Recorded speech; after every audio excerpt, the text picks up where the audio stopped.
applications and 57 to date.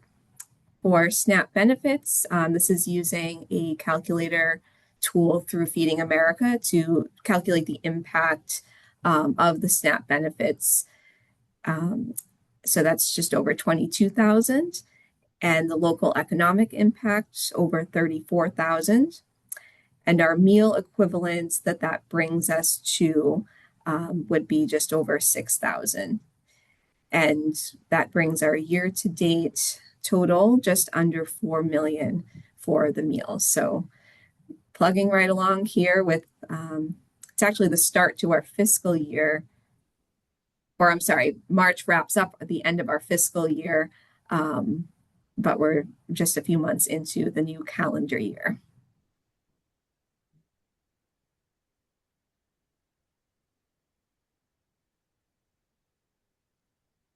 I don't know if this is you, Mary, or if Heidi's here to talk about this one. I think this one would be me as well. Okay. So I'll go ahead and talk a little bit about SNAP Outreach. So as always, we invite you to visit our SNAP Outreach Partner Resource page where you can request outreach materials. As you can see, there's a few different types that we have. Also to access our social media kits and to register for the next upcoming SNAP Outreach Workshop, which is a virtual workshop. And the next one is on May 7th from 12 to 1:30. And if you have any questions or want to learn more, please email our SNAP Outreach Coordinator, Heidi Johnson, and her information is there. Thank you so much, Mary. And if anyone has questions for Mary, thanks so much. There's one in the chat from Riona. Did the food bank receive the SNAP outreach contract? Mary, do we have any updates? So for that, I can tell you that there were three organizations that applied. But that's all the information I can share at this time. However, we did receive the SNAP incentives contract.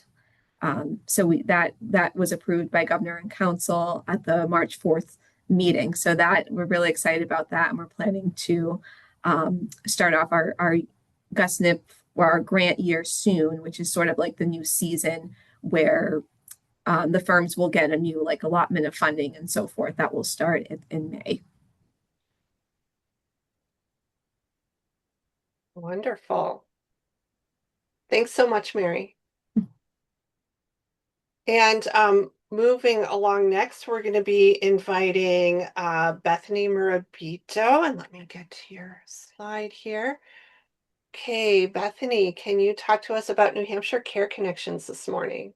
Yeah, good morning, everyone. I am Bethany Murabito. I am the New Hampshire Community Strategy Enablement Manager for Unite Us, and we are the technology that platforms the New Hampshire Care Connections project. I lead outreach and partner engagement throughout the state. And we're looking for organizations who are interested in joining the New Hampshire Care Connections network. Right now, I am focusing on working directly with partners across New Hampshire to answer their questions about the platform, about the project itself, understand the barriers that are happening, and help people just participate and know about the network. I recently joined the Unite Us team about 2 months ago, so I'm pretty new, but definitely here to provide clear and practical information about the project itself. I definitely want the project to be successful in the state. Essentially, if you haven't heard of Unite Us, we provide a closed loop referral system to connect organizations to other organizations. The biggest update that I have that I want to highlight specifically for April is that we are going live with Dartmouth Health on our platform and local providers within the Upper Valley pilot. So Dartmouth identified a lot of their preferred partners within the Upper Valley that they'd like to see on the platform, that they'd like to send referrals to. This is such a huge, important first step for the rollout plan for the state. So we're really excited about that. And we're seeing a lot of enthusiasm from local providers in the region. We're also continuing to onboard organizations by the managed care plan. So as you see that we have all three. We're moving the pilot forward while we're also building towards broader network expansion. Next month, I'd love to come back with more updates on early progress in the Upper Valley pilot and just talk more about planning for statewide engagement. And the work is being shaped in partnership with Granite United Way. So we're all very fortunate to have their input and with connection to their statewide advisory group. And I guess just finally, I'd love to open it up to take any questions if people have any, or people can feel free to directly contact me. I put my email in the chat. Thank you. That's really great news. Great update, and welcome to this work, Bethany. Thank you so much, and thanks for having me here. Yeah, great.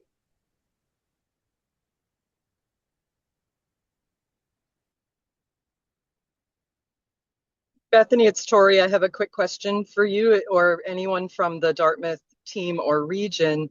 Could you speak to kind of the approach that the pilot is taking to the food service providers in the region?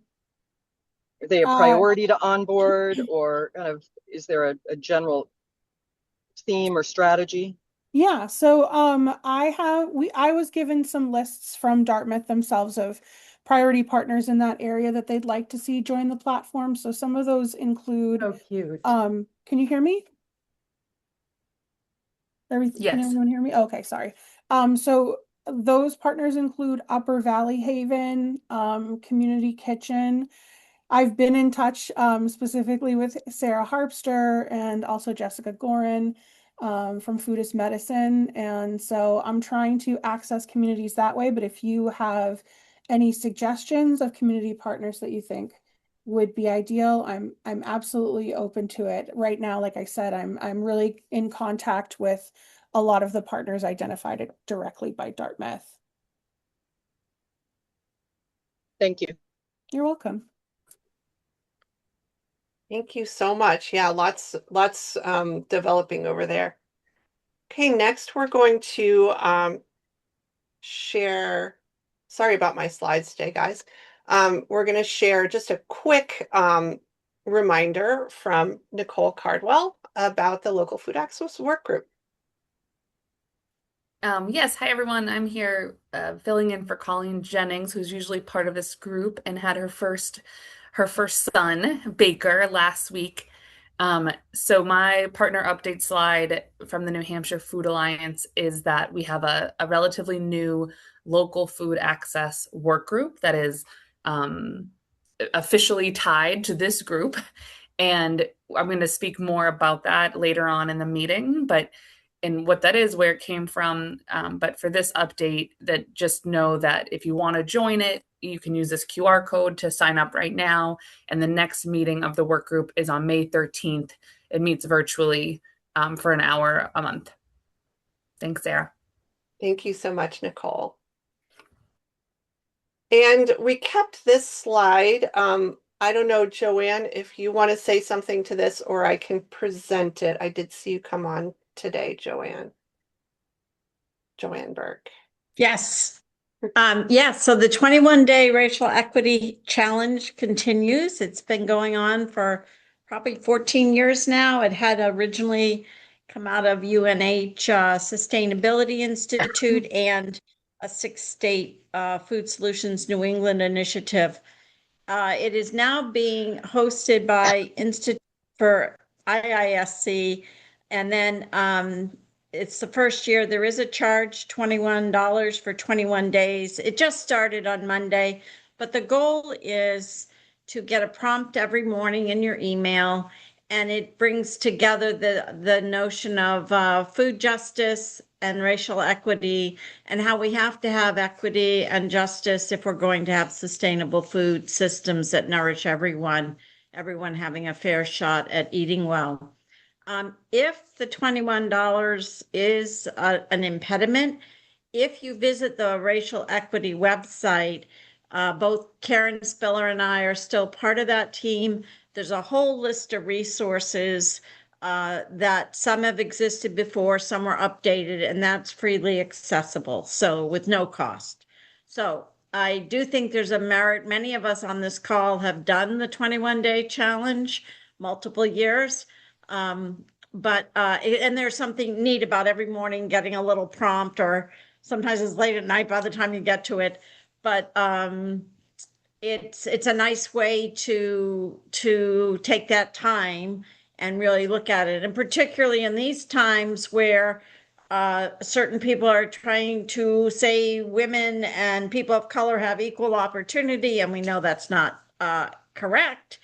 It's a great way to still keep that front and center. We know more people of color, aging, women suffer from food insecurity. So if you've got any questions, let me know.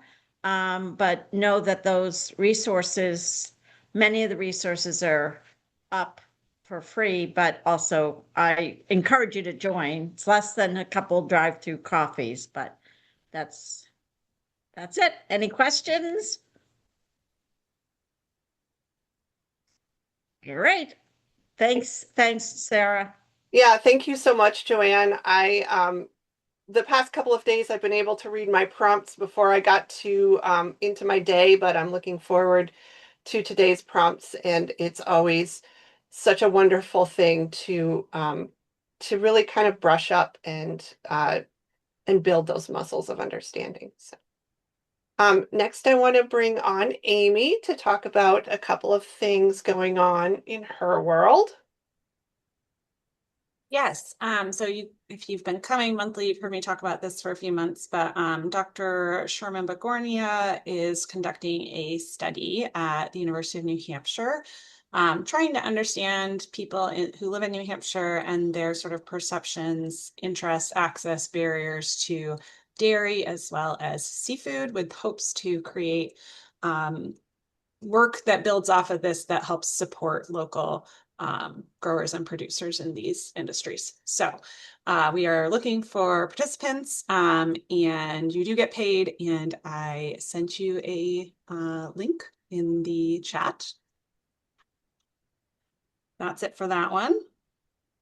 And then I know we don't have a ton of time, but I did want to just take a second, again, on theme for today, gardening, right? Local food, all of that. I know a lot of us are planning our gardens right now, and I just wanted to put in a plug to think about growing an extra row, think about donations from gardens this summer.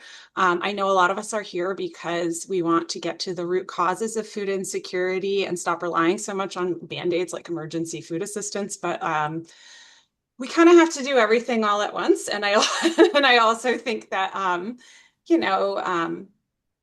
we all need for ourselves as well as for our community members to actually feel and experience making a difference for the people around us. It's really important for our own well-being and our own sense of agency, and it really does matter.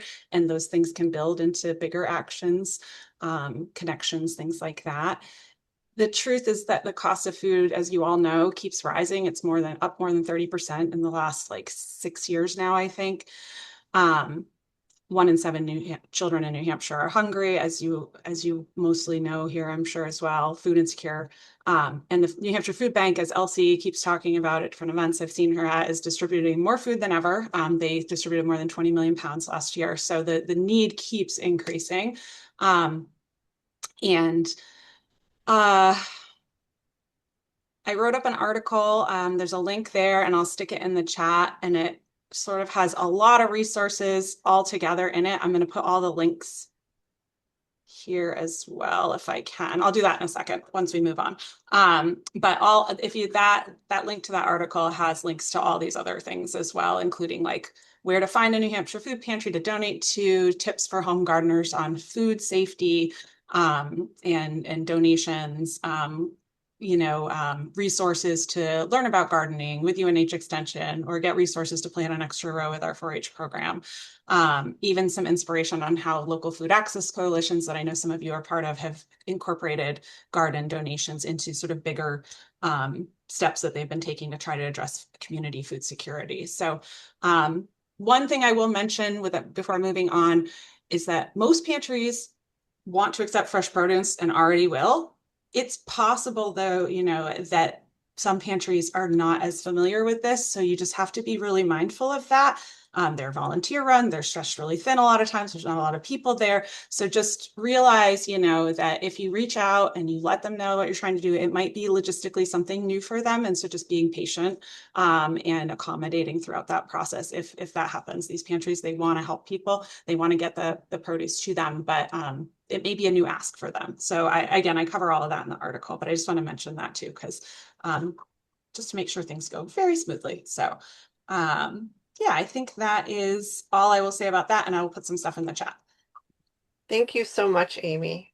Great initiative, and connected to many other things. And now many of us spent our Saturday in Kearsarge, and I would like to invite Hannah to talk about what she and her team put together there. Thanks, Sarah. Hi, everybody. Yeah, familiar faces. We just spent the day together. I'm bummed it turned out to be a really nice sunny day.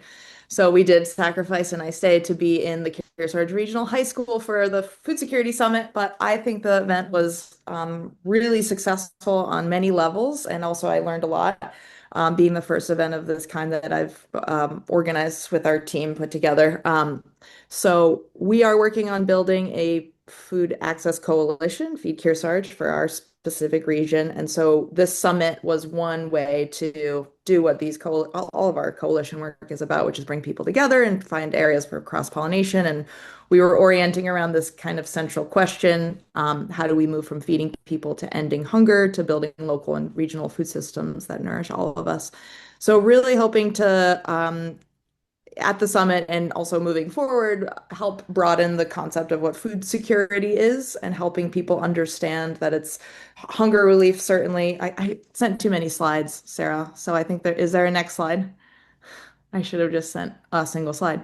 But anyway, trying to help more people understand hunger relief, as Amy was kind of just talking about it, as kind of one very important downstream effort to feed people when they need it. But there's also food and nutrition security, which is a kind of a whole nother bucket, and then local and regional food systems more broadly. So yeah, the day was well attended, over, around 120 folks from at least 40 different organizations: farmers, food producers, food pantries, policy and advocacy, nonprofits, volunteers who are like, how can I plug in and help?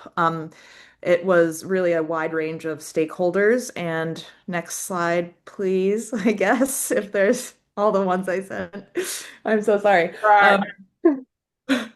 Yeah, our goals were really to build relationships and get to know each other, understand food insecurity in the Kearsarge region. We did launch a food security report that we created for our region specifically, really trying to make the case for and develop a mutual understanding for why we would want to have a coalition and why people would want to spend their time in that space, and then start to identify opportunities that become shared goals, which is the work ahead. So we had a very robust day of an opening panel with Sarah from New Hampshire Hunger Solutions and Chelsea from the Center for Advancing Rural Health Equity. Great questions coming in also. And then we went to breakout discussions on all these various topics, where people had about an hour to dig in and basically do a SWOT analysis. We were really trying to tap the collective genius of our community and try to find strengths, weaknesses, opportunities, threats for these various aspects of food security. Then we closed it out with a panel on intentionally not including food pantries as food access methods and models that work in our community or statewide. So the community fridge was represented. A local farmer who does a discounted CSA program was represented. Elsie Cipriani, the executive director of New Hampshire Food Bank, talked about their mobile markets and some of their other projects. And then a local backpack program that sends food home with kids at school. So it really was generating ideas of what we can do right now, as well as hoping to generate some more awareness of upstream conditions that create food insecurity in the first place in a food system wide lens. So I have my hands full, like responding from how the event went to make it not just an event, but part of a bigger effort. To help develop our coalition, help members understand what membership looks like, help us understand what our shared goals might be, and really hoping that it's yes, meetings and knowing each other, but getting working groups really going. Like, how do we get the right people in the room to work on the specific things that we all know are issues, like getting more people to be in the SNAP program, understanding the logistics of gleaning food, how to break the stigma of needing help with food, how to get more food to kids in school and out of school. So we've got some really great feedback to work with moving forward, and I'm super excited. So I'm looking forward to learning from this group more and more.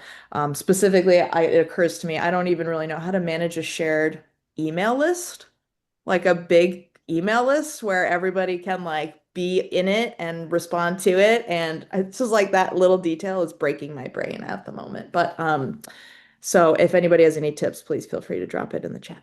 And thank you to everybody who was there, and we'll do it again next year. So exciting. And I feel like this really, oh, there's the next steps. I think this really brings us, it kind of sets up the conversation we're going to have later today in more depth. I also, I'm just kind of moving through the slides right now. Here are some of our statewide coalitions that meet regularly. And I don't know, Heidi, are you on with the SNAP Coalition to say anything really quick about SNAP Coalition?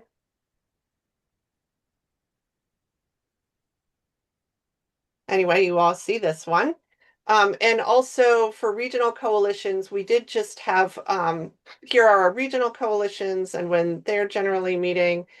Actually, I have to update some of these. And we did just want to share Brooke and Kate from UNH Extension. Neither of them could be there today, but just to share that they are supporting the Manchester Food Collaborative as well as the Greater Dairy Food Access Coalition at this time. So they're recruiting new members. If you know anyone in the Manchester area who should be connected to the Manchester Food Collaborative, get the word out. And their next meeting will be coming up next week. So as we are coming close on time, I just want to keep moving along and invite Finn from New Hampshire Hunger Solutions to come and give us updates on our policy. Awesome. Thank you, Sarah. Good morning, everybody. Can everyone hear me okay? Yes, okay, awesome. I'm having some audio glitches this morning, so hopefully you can continue to hear me and let me know if you cannot. So just wanted to give you a few quick updates on where we are kind of in the New Hampshire legislature right now on our legislative priorities. Have things coming in fast and furious, so wanted to give you a rundown of where we are kind of in this moment, in these 10 minutes. So I'm sure you've heard the numbers of all of these already, but want to run through them again. And apologies for any redundancy. I know you've heard from me a lot. So an update, first of all, on SB 603, which is the bill that would have raised and appropriated the administrative costs to run the snack program as of October 1st, as the cost share to the state goes up. So again, historically, the state and the federal government have split the cost of funding SNAP 50-50. The cost for the state is about to go up to 75% as of October. So the bill passed the Senate. Unfortunately, was deemed inexpedient to legislate in a subcommittee of the Finance Committee in the House. It still needs to go to the full committee, but we're not necessarily confident that it will pass the House. This doesn't mean that SNAP will not be funded. We're just hoping that it's possible to, find those dollars elsewhere and make sure that SNAP keeps running. So we'll keep you updated on that as we know and as that kind of continues to progress. Next slide, please. Thank you. So also wanted to give an update on SB 615. So 615, and I think we talked about this quite a bit last time, so wanted to give you an update on this. So we opposed the original version of 615, which would have been really detrimental to folks on SNAP and to the SNAP program.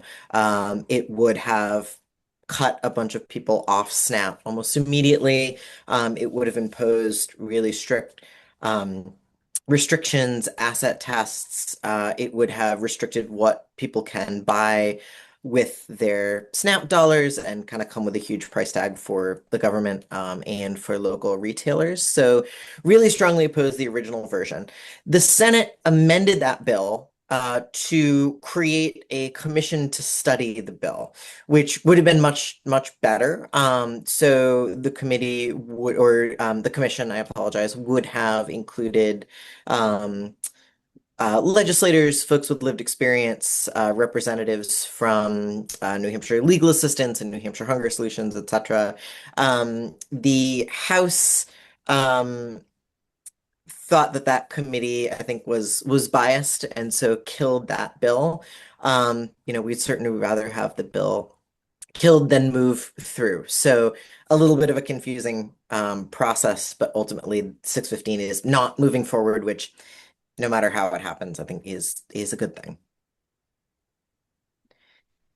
Thank you. So we've been talking a lot about school meals, really important. So HB 1574 is a bill that would extend free and reduced lunch for special education students up to age 22. It did pass the House, which is great.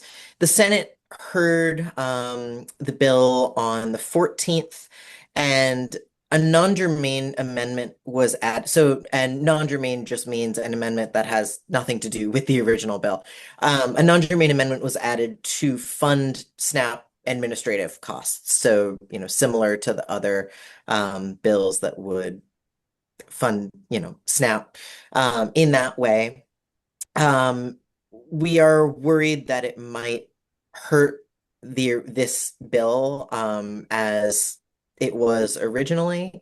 So we're keeping an eye on that. Not entirely sure kind of where this will go and where it will land. So we're still waiting kind of to hear from the Senate and to see what they decide. Thank you. Another kind of in progress bill is 1727. So this is the bill that would allow the DOE to collect student addresses and share them with DHHS for the sole purpose of distributing summer EBT benefits. It passed the House with an amendment. And just want to explain this a little bit because the amendment would have added a opt-in section to the form that folks fill out when they are applying for summer EBT. However, there are a lot of barriers to applying. A lot of folks don't know that they are eligible, especially since there is a segment of children who are and the word I'm looking for just completely slipped my mind, who are eligible for free and reduced meals at school, but aren't necessarily on the SNAP program. And so want to make sure that those kids also who are eligible for summer EBT are able to receive those benefits. Very few families last year and the year before actually filled out the application to receive these benefits. And so we believe that adding an opt-in section wouldn't necessarily mean that folks were able to receive those benefits or that more children were receiving those benefits. the bill is now in the Senate. And so the departments and Hunger Solutions are meeting to work on solutions. And I am in place of Laura this morning because I believe she is currently meeting with the committee and meeting with departments to work through this and see where we go from here. Thank you, Sarah.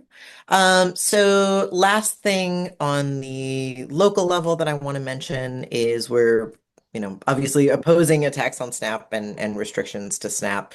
HB 1797 would cut SNAP eligibility and add outdated asset tests, pretty much the same bill on the Senate side.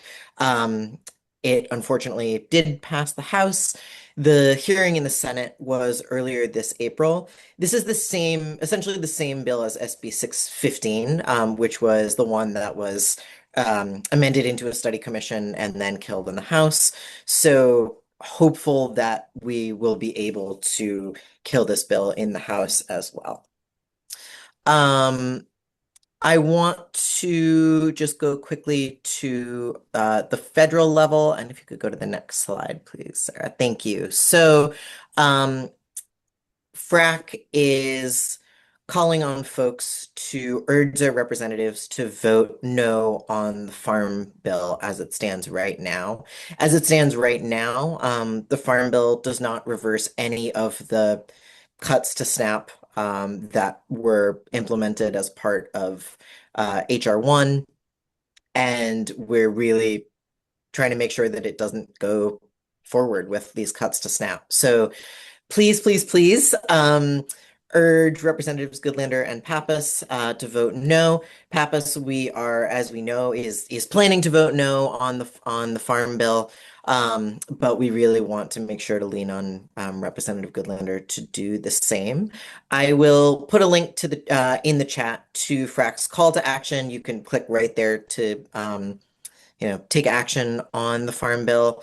If you have any other questions or want more information on that, I will drop a link in the chat as well to kind of their explainer, and you can always reach out to me or to Laura or Riona to get more information on that, and we will give you the information that we can. So I will drop those links in the chat, and that is kind of where we stand right now. So please reach out if you have any questions or want more information. Ben, thank you so much for those updates. It's always, even for me, as I'm learning more and more about this, pretty complex, a lot of twists and turns. But I think the headliner for me is that the House vote for the Farm Bill at the federal level is coming soon. It's a really good and important time to advocate on that. And that, of course, is a huge, huge piece of legislation that impacts food security across the nation. And then also our season of legislation in New Hampshire is rolling toward its completion, which happens around June. So those things that are continuing are key, especially finding the administrative dollars for SNAP. So thanks for keeping it front and center for all of us. And I will now hand it over to, I think Tara is going to facilitate. Tara, do you want to set us up? Sure. We'll actually bring Nicole back to talk about the New Hampshire Food and Ag Strategic Plan and kind of how it led to one of the work groups, the local food access work group. So I'll pass it over to Nicole. Thanks, everyone. So I briefly talked about the local food access work group earlier in this meeting, and we thought we would just go through why, who, and how it came to be and give you a chance to ask questions. Sarah, if you could go to the next slide, that'd be great. So because I'm new to this group, and I think you all have varying degrees of involvement with this particular work, just want to give you a quick, what is the Food Alliance? The New Hampshire Food Alliance we're part of UNH. We're a network of people, businesses, organizations, and communities that all want to grow a stronger local food system in New Hampshire. We were part of incubating the New Hampshire Food Access Coalition before my time, before it moved on to being part of New Hampshire Hunger Solutions. And our biggest claim to fame the last couple of years, you can go to the next slide, is leading the development of the first ever New Hampshire Food and Agriculture Strategic Plan, which many of you, I think, on this call were involved in and are one of almost 100 authors on. So this is the first time this has ever been done in New Hampshire. And the idea is that if we could bring together all of our collective knowledge and wisdom about the many important issues that make up a strong, equitable local food system, and then chart out a path forward that many of us can agree on are good, solid next steps forward. You can go to the next slide. So we spent, as a network, as a community, spent over 1.5 years developing it, which sounds so long to me because I'm very impatient, but it was a very quick, short process in the scheme of statewide multi-stakeholder efforts. We had over 600 people giving input on the beginning participatory engagement session part of the plan, and then had 27 different topics that groups of authors focused on. And you can go to the next slide. So give me a quick sense, if you don't mind, of just how familiar are you? If you want to throw a word in the chat, or very familiar, not familiar at all, give me a sense in the chat. And so one of the briefs, one of the sections of the strategic plan was okay, maybe I should stop waiting for this information to roll in. Was focused on nutrition security and local food access. Oh, good. Okay, it's a mixture. All right. So if you keep going to the next slide. So let me back up 1 second. The New Hampshire Food and Ag Strategic Plan, the way we approached it is that we heard from folks and we asked them, what are the most important issues to talk about when products, market, and issues? Those 3 sections when we talk about a strong, thriving, equitable local food system in New Hampshire.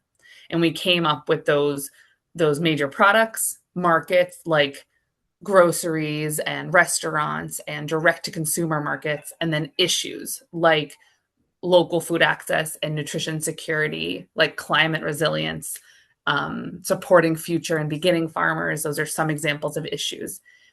And then each of those 27 brief topics, we assembled a subject matter expert team who wrote a brief.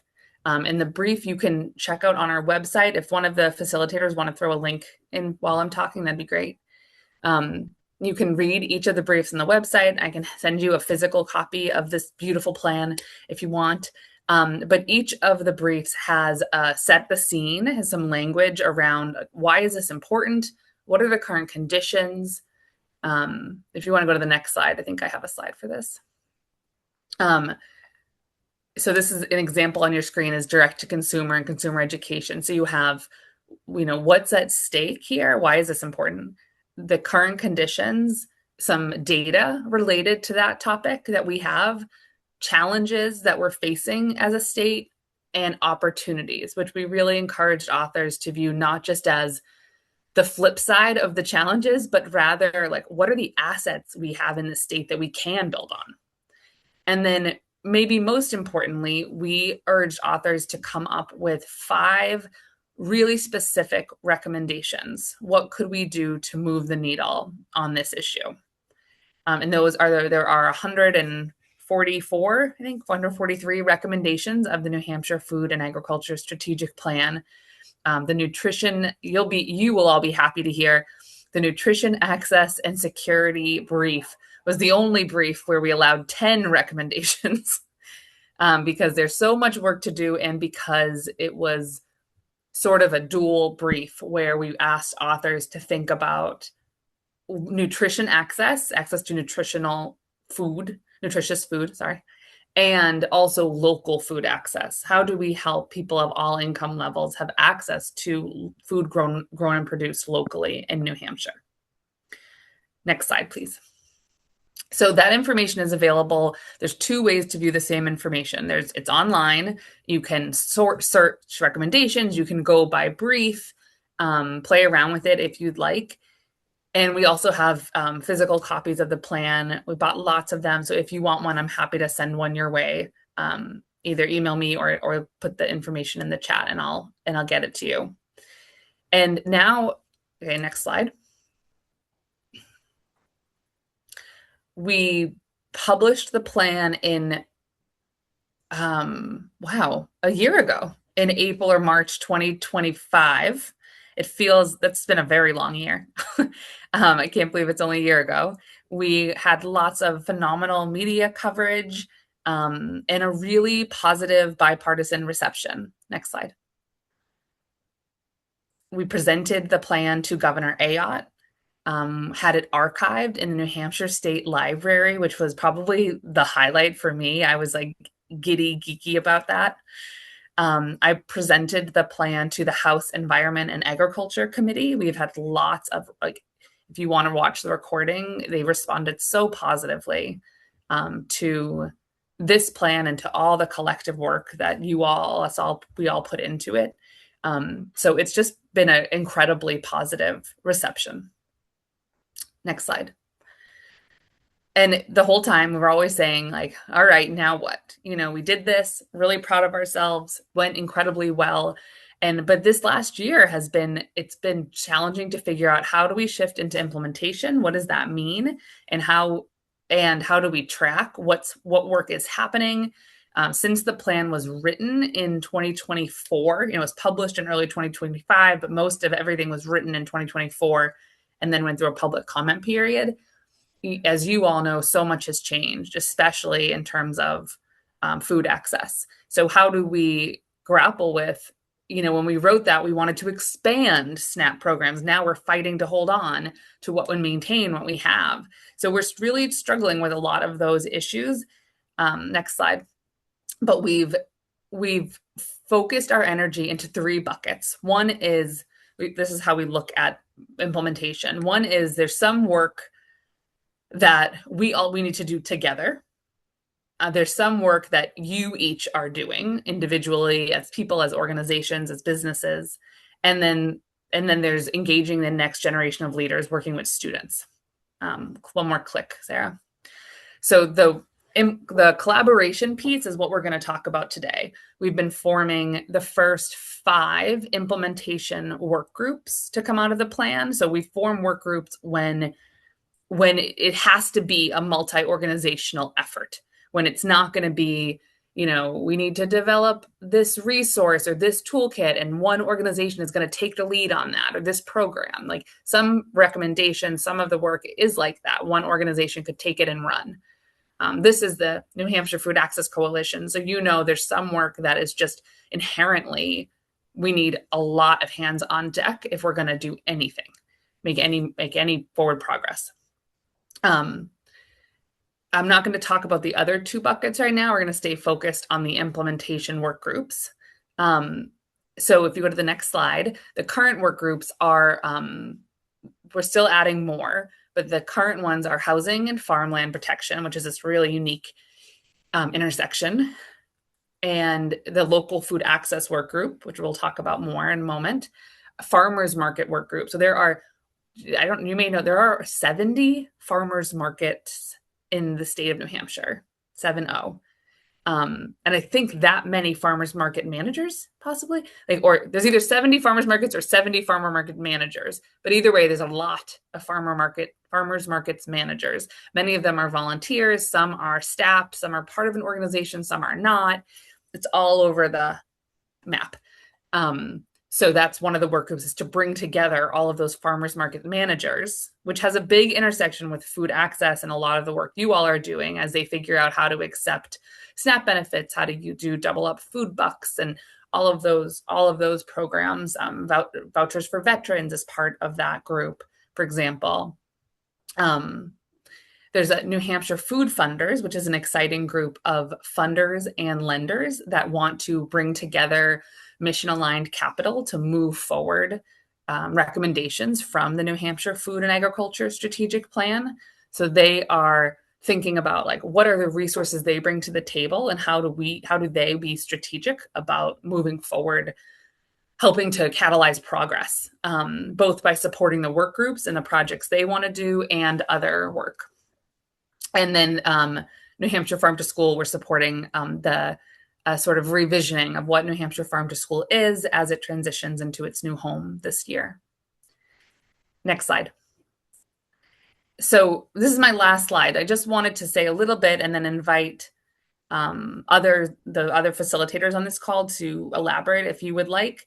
The local food access work group, the way we run work groups at the Food Alliance, these new work groups, is for those of you that have been part of work groups in the past, we have a different model now. We're trying to really realign around the strategic plan. And the way the work groups work is that we bring in leaders to lead the work group that are subject matter experts on that topic. And then the Food Alliance provides backbone administrative support. So we have a website up where you can sign up, and we manage that, and we manage the agendas. But the leaders really do the heavy lifting. And this work group is directly tied to this Food Access Coalition. That was the visioning by Sarah and Tara, was directly tied into this work happening, but it's sort of a subset. It very much overlaps with the work you're doing, but is more specific, I guess. So Tara, Brendan Cornwall, and Shoshi Salazar lead it as sort of a trifecta of different organizations working on this issue. And then we have participants, many of you all are welcome to join. And they are focusing on how do we help make sure that local food is accessible to people of all income levels.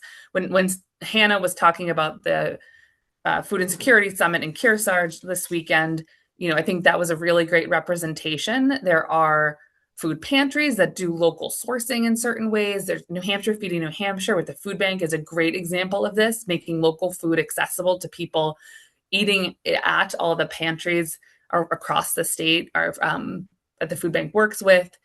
There are low-cost CSA programs that get full revenue to the farmer, but charge half price or reduced cost to people based on income level. So there's all different ways that different organizations are trying to make local food accessible to people of different income levels. What are all those? How do we catalog those? How do we move them forward? What's needed? What's most at risk? Is sort of how I view the focus of this work group.